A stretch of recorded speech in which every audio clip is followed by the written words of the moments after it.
kaldunya ini ya. Ini kaldunya. Mie kuning.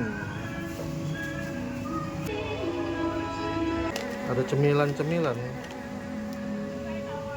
Sekarang ini gue di Roblong nih, di Jalan Palmerah Barat 4 ya. Ini cuman 10 meteran ada ini nih, bakmi Jawa Jogja Maskus. Tuh masuknya masih pakai anglo.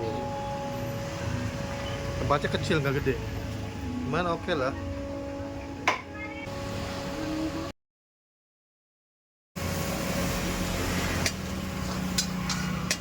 Bakmi goreng nyemek.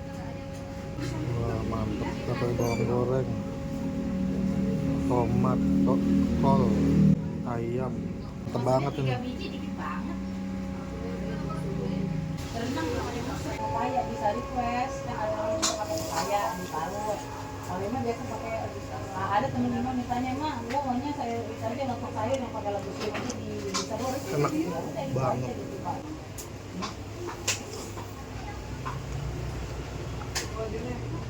Ini kan dipisah-pisahin maksudnya.